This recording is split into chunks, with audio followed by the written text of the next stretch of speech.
పలు పేపర్లలో న్యూస్లు 4-5 రోజుల నుంచి మే 8th నుంచి ఒక పెద్ద ఉత్కంఠ.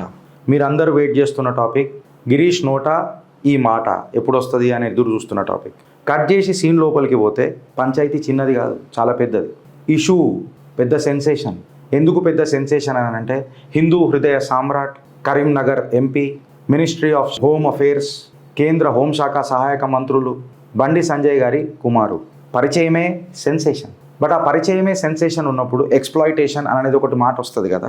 పలు ఛానళ్ళు పలు రకాలుగా మాట్లాడినాయి.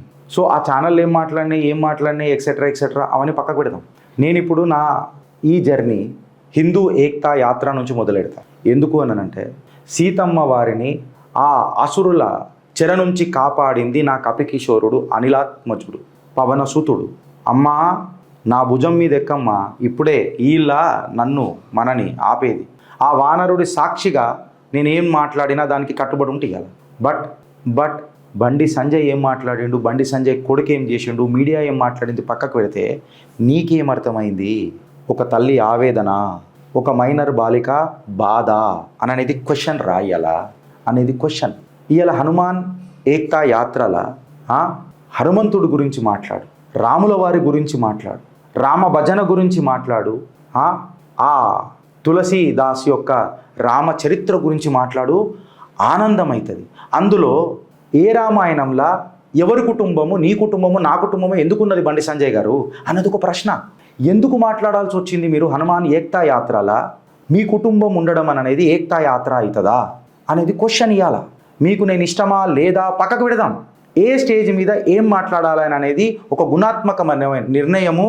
పవిత్ర పావనమైన సంసత్లో కూర్చునే మంత్రి మీరు. ఈ విషయం బాధ కలిగిస్తుందా లేదా ఫ్రెండ్స్? ఇవాళ సనాతన ధర్మ హిందువులకు ఏం సమాధానం చెప్దాం? రామచరిత్ర మానస్ రాసిన మన పూర్వీకులు, సనాతన సైనికులు ఇవాళ అవమానపడతారా? ఒక కుటుంబ డిస్కషనా?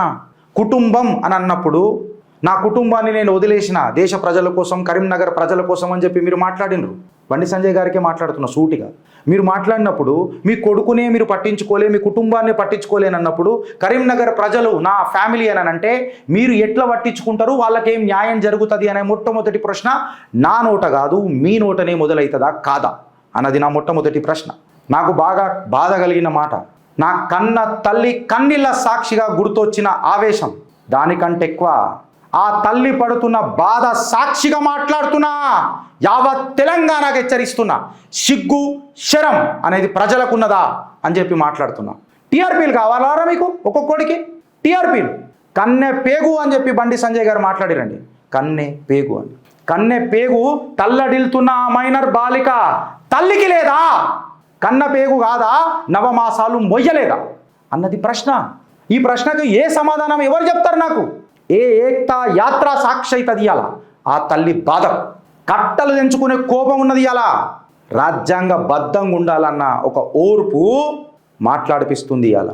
ఒక పాక్సో చట్టం ఎదుర్కొంటున్న ఆ కన్నె పేగు ఎంత తల్లడిల్లింది అనేది ఎన్నడన్నా ఆలోచించినవా mister Bandi Sanjay Kumar, honourable minister of home affairs? Now this is the question today. కన్నె పేగు గిరీష్ గారు తల్లికి లేకుండేనా? ఆ తల్లి ముంగట వాని కొడుకుని చిత్రవద పెడుతున్నప్పుడు కన్న పేగు ఆ కొడుకుకు లేకుండేనా?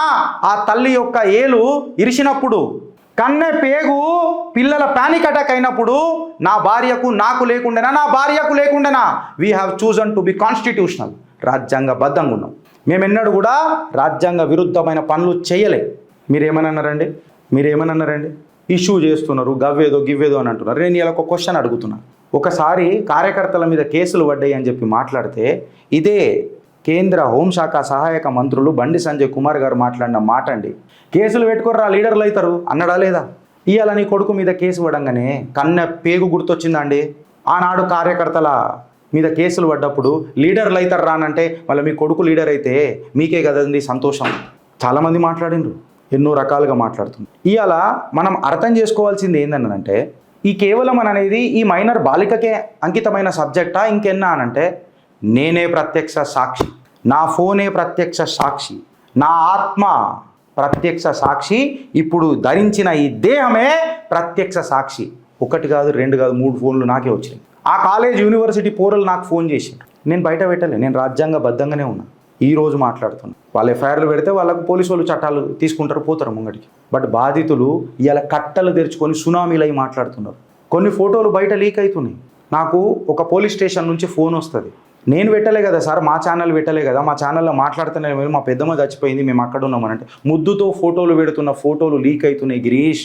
వేరే ఆడపిల్లలై ఆ పిల్లలు వాళ్ళ కుటుంబ సభ్యులు తల్లడిల్తురు. గిరీష్ అవ్వన్నా ఏ ఛానల్లో పెడితే నాకెందుకు ఫోన్ చేస్తున్నావు అని అంటే, గిరీష్ పోలీసు వాళ్ళు మాట్లాడిన మాట, గిరీష్ నీ మీద నమ్మకం ఉందిరా. ఆ రోజు నేను బాధపడాలనా సంతోషించాలనా అర్థం కాని పరిస్థితులల్లా ఆ ఛానళ్ళకి అందరికీ నేను పాదాభివందనం చేస్తున్నా, నా మాటిని తీసేసినందుకు. కానీ కొన్ని ఛానళ్ళు ఉన్నాయి, పైసలకు అమ్ముడు అయిన ఛానళ్ళు ఉన్నాయి. అరే మీరు ఒక నరేటివ్ తీసుకుంటే తీసుకోండి, నేను వద్దంటలే. కుటుంబాన్ని బజార్కి ఇడిచిర్రేంద్ర పాక్సో గైడ్ లైన్స్కి విరుద్ధంగా పిల్లల విలువ తల్లైతే తెలుస్తుంది, వాళ్ళకు తగలాలనే ఈ మాట అంటున్నా. 2 పిల్లల తండ్రిని నేను, జ్వరం వస్తేనే తల్లే డిల్తుంది. అట్లాంటిది మీరు టెంపరేచర్ రైజ్ చేసేసిర్రా మొత్తము పైసల కోసమారా. ఆడొకడు రాస్తాడు, వాడొకడు రాస్తాడు. ఏం తెలుసురా నీకు వాడిని అడుగుతున్నా, మహా న్యూస్ అని అడుగుతున్నా, పేరు పెట్టి మాట్లాడుతున్నా. నీకేం తెలుసురా? కోట్ వేసుకొని మాట్లాడుతావు, నల్ల కోటు, నీ మనసే నల్లది. వంశీ నీకే మాట్లాడుతున్నా, ఏం తెలుసుకొని మాట్లాడుతున్నావు? బాలిక మేజర్ మీ అయ్యా చెప్పిండా? ఇట్లాంటి నరేటివ్లు మీ అయ్య వచ్చి నీ కళలో చెప్పిండా? నీకు తెలుసా? తెలియంది మాట్లాడకు. ఇంకా కొంతమంది వాళ్ళు మహిళలు ఉండొచ్చు, పురుషులు ఉండొచ్చు, వాళ్ళ పేర్లలో రాముడు ఉండొచ్చు, వాళ్ళు కూడా ఫ్యామిలీ ఐడెంటిటీ డిస్క్లోజ్ చేసిండ్రు. నేనే స్వయంగా ఫోన్ చేసిన, అర్ధగంటలో ఫోన్ చేస్తాను, ఆడ ఉంచి ఆవాజ్లో మాట్లాడతారు. వారు సిగ్గుండాల మీకు, ఆ కన్నె పేగు బాధ మీ నోట్లలో మన్నవాడ, మీ ఇంట్లలో పీనుగులేలా.